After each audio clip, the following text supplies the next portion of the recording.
Dave Weigel, you know him, you love him, writes for Semaphore, Trump's falling in the polls. Why aren't Democrats benefiting? I don't even need to read it because they're insane people with no plan, no leadership, and their ideology is backwards. Yes. Anything else? Right. Also, everything they used to stand for, now that Trump stands for it, they hate it. And you're like, guys, you have no beliefs. You don't believe in anything at all. Mm-hmm. They're just on this shifting sands of what's fashionable at the time. I was speaking with Ryan Gerdusky earlier, and the general premise is they have to oppose whatever it is Trump does. Mm-hmm. And so they're a party of nothing. They have no mission statement other than Trump is bad. Yes. But that only works on boomers. Yeah, and Not even all of them. But it has been working on boomers really well. I mean, if you look at the polling, boomers are the only demographic in the U.S. where Trump is in negative numbers. Yeah. And boomers are actually who delivered Canada for Carney as well. The rest of the Canadians were like, we just want to be able to afford a house. And everybody else was like, but Trump, and they freaked out about that. It is kind of crazy that the boomers are so detached from, any semblance of reality. Yeah. Yeah. I was talking to Jack Sobek about this earlier because we were talking about like how boomers they don't want to share with lower generations. They're the only demographic that ever just doesn't care if their kids are better off than them.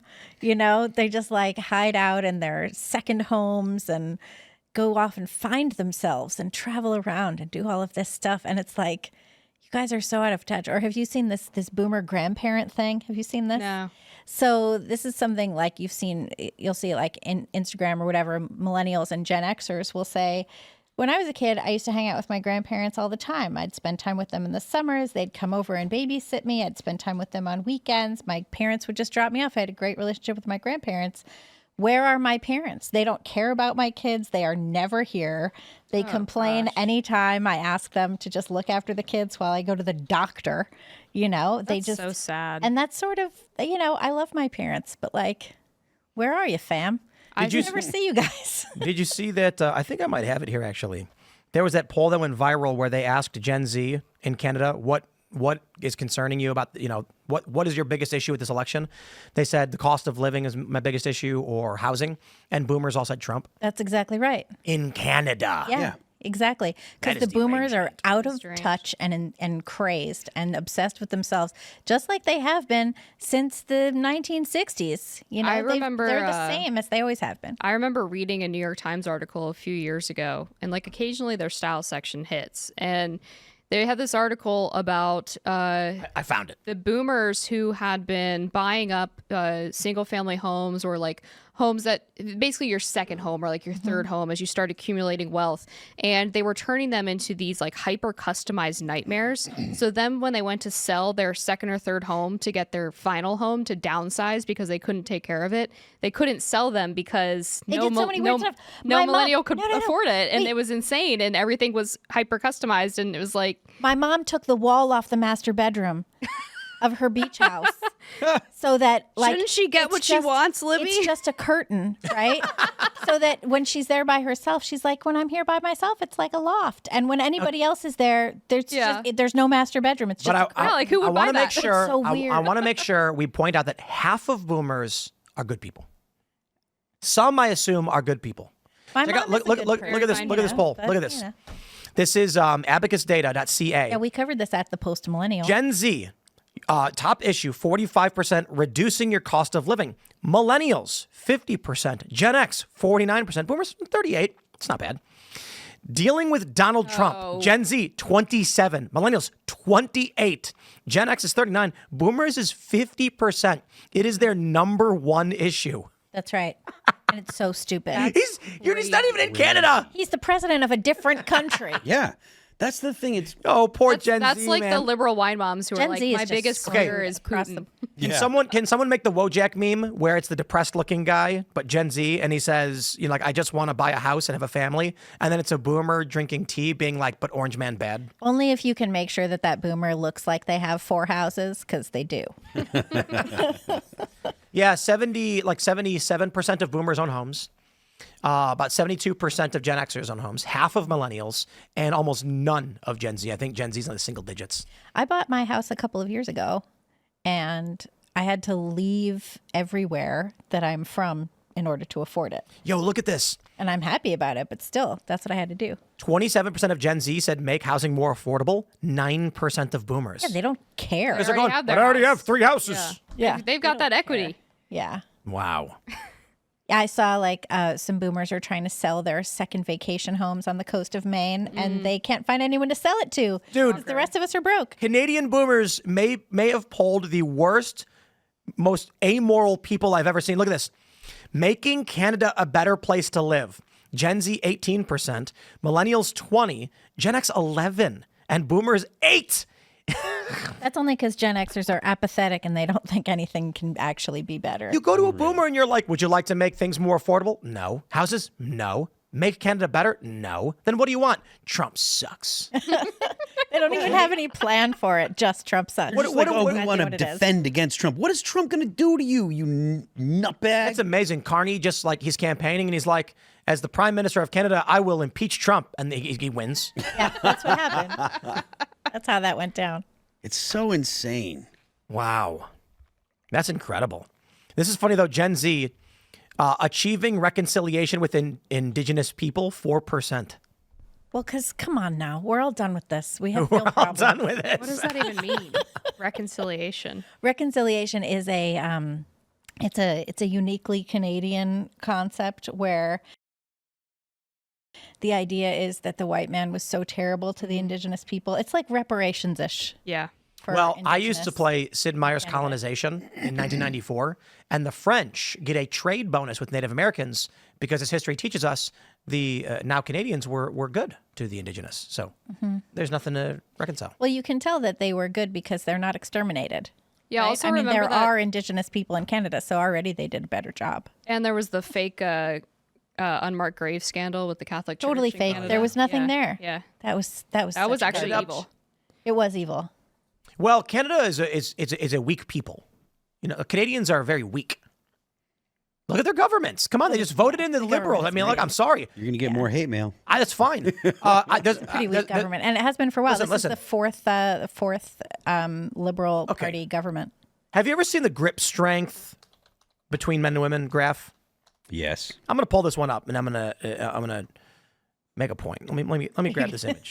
You're going to say Canadians are just a bunch of weak women who can't grip. My things. point is this. Is there a way to make this? Oh, that's massive. Let's. That's big. There you go. There you go. Okay. See the green? This is female grip strength, and the blue is male grip strength. You can see that very rarely there are some females who have a higher grip strength than males, but typically, even the strongest females have a grip strength that is lower than the average male. Okay, now replace males and females with the green is Canada and the blue is America. You should draw that in. We voted for Trump twice, and they can't even get past Trudeau. No. So listen. Here's my point. And what's sort of funny is that Trump basically pushed for Carney. And Oh, he's Carney, laughing about it. Yeah, and Carney was like, Trump is terrible. And Trump was like, elect Carney, and Carney wins. So which is real weird. quick, I just want to say Yeah. this. I understand that when you look at this graph, you can see there are some women that are stronger than the average man because there are many Canadians that are stronger than the average American. But that is the far end of the bell curve. That is a minority of people. They are living in the wilderness. They are stronger than average, stronger than me, better at survival than I could ever be, armed to the teeth, manly men, riding moose. Out there in Yukon on the ice That's right. roads. But I'm talking about the majority of the people who live on the U.S. border effectively, Yeah. making their money off of the American economy and voting for a liberal government that is destroying their way of life. Statistics don't make sense. Yeah, well, That's like the people who are like, well, I know this one girl who beat this guy in a foot race, so like obviously trans people are fine. Yeah.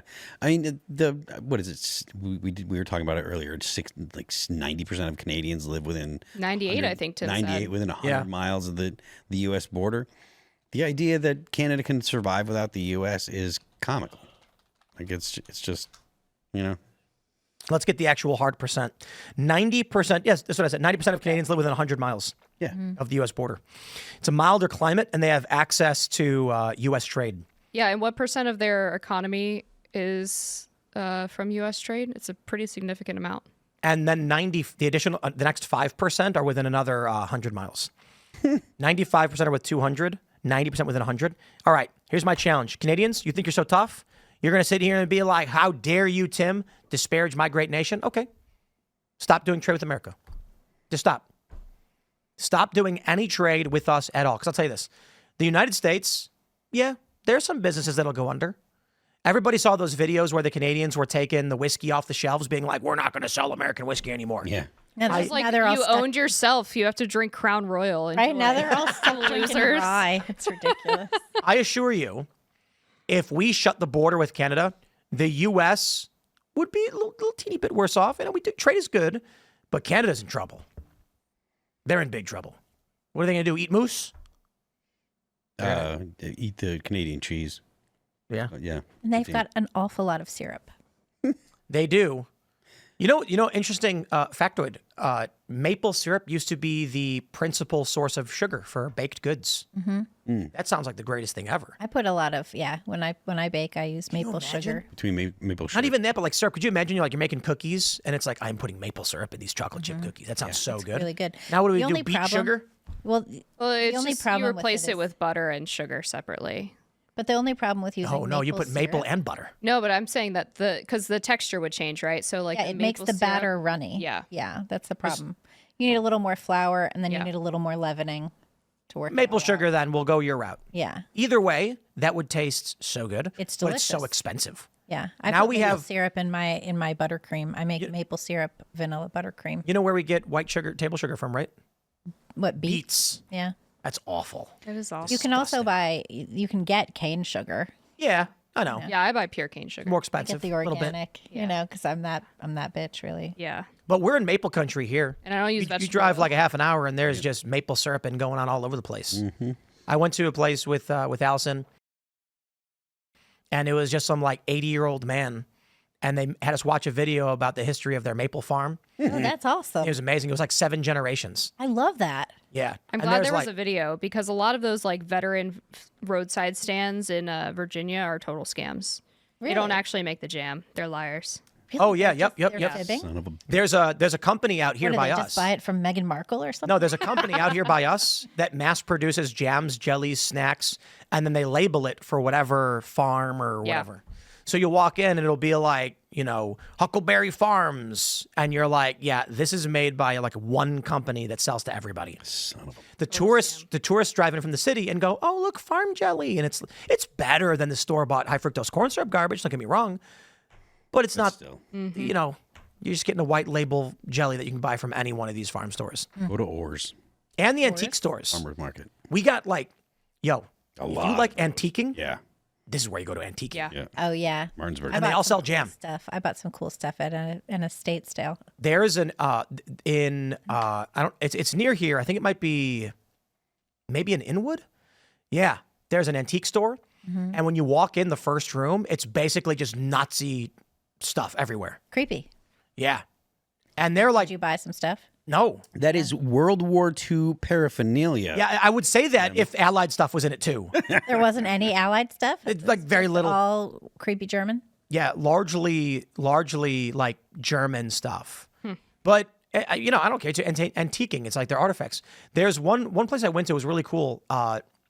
They had a captured German gun, like the sidearm. I forgot what kind of gun it is. I don't know. Mauser. Was that what it was? Could have been. I don't know. And it had a certificate of authenticity. And I'm like, I totally get why people would buy that. I know. Some people are Nazis. Some people like history. I would. There's a distinction. I don't care. And there's a Venn diagram in there somewhere. I don't care what anyone calls me. If I can get my hands on a Sturmgewehr for less than 44 grand, I'm buying it. A what? Sturmgewehr. The first machine gun that the Nazis had. Okay. Germans, and it was actually the AK-47 had a lot of influence from the Sturmgewehr. Interesting. Thanks for checking out this clip from Timcast IRL. Make sure to watch the show live Monday through Friday at 8 p.m. Subscribe to this channel, and we will see you all there.